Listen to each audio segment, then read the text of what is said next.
ఈరోజు అరుగు తెచ్చుకొని ఈరోజు పోటీ చేస్తా ఉన్నారు. ఈరోజు హస్తం గుర్తు వెనుక పతంగు గుర్తు ఉన్నది. కాంగ్రెస్ పార్టీ వెనుక మజ్లిస్ పార్టీ ఉన్నది.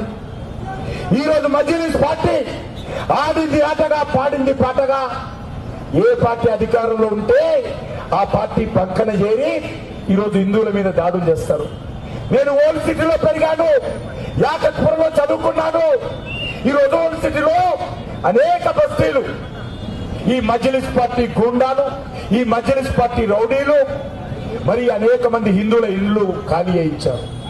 బస్తీలు అడ్డికి పావుషాలు చప్పున వాళ్ళు చెప్పినటువంటిగా అమ్ముకొని ప్రాణాలు అరచేతులు పెట్టుకొని పిల్లల భుజం మీద వేసుకొని పాత సామాన్లు ఉంటే సంకరం పెట్టుకొని వేలాది బస్తీలు వేలాది కుటుంబాలు ఓల్డ్ సిటీ దాటొచ్చాయి. ఎవరు కారణమని అడుగుతా ఉన్నాను. ఈ మజ్లిస్ పార్టీ కారణం కాదా? ఈ మజ్లిస్ పార్టీ గూండాయిజం కాదా? ఈ మజ్లిస్ పార్టీ రౌడీజం కాదా? అటువంటి మజ్లిస్ పార్టీతో ఈరోజు కాంగ్రెస్ పార్టీ చట్టపట్టాలు వేసుకొని తిరిగింది. 10 సంవత్సరాల పాటు బీఆర్ఎస్ పార్టీ అది కూడా చట్టపట్టాలు వేసుకొని తిరిగింది.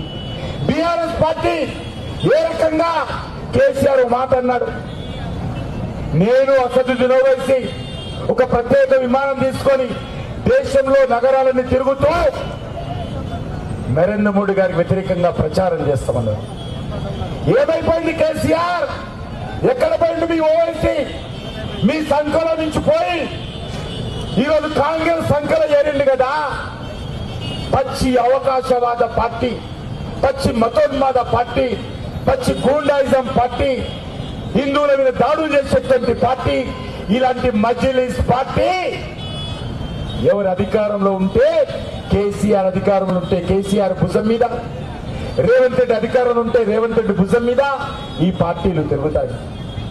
నేను ఒకటే అడుగుతా ఉన్నాను, రేవంత్ రెడ్డిని ఈరోజు నిన్న కూడా విమర్శించాడు.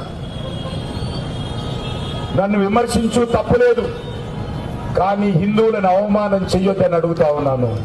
హిందువులను అవమానం చేయకు రేవంత్ రెడ్డి. మీకు ఈ జూబ్లీహిల్స్ లో 3 లక్షల ఓట్లున్నాయి, హిందువులని మర్చిపో. 1,00,000 ఓట్ల గురించి ఆలోచన చేస్తా ఉన్నారు 2 పార్టీలు. కబ్రస్థాన్ కు అన్యాయంగా మిలిటరీ భూమి ఇస్తే బీఆర్ఎస్ పార్టీ కేసీఆర్ కారు గుర్తోళ్ళు మాట్లాడు చేయకూడదంటే వాళ్ళే ఈరోజు మిలిటరీ భూమిని కబ్రస్థాన్కి ఇస్తారు. బీజేపీ మాట్లాడితే ఇది మతోన్మాద పార్టీ అంటారు. నేను ఒక్కటే మనవి చేస్తున్నాను, భారతదేశంలో ఉన్నటువంటి హిందువులు కానీ ముస్లింలు కానీ మా నాయకుడు అయినటువంటి నరేంద్ర మోడీ గారి దృష్టిలో అందరూ భారత మాత ముద్దు బిడ్డలే.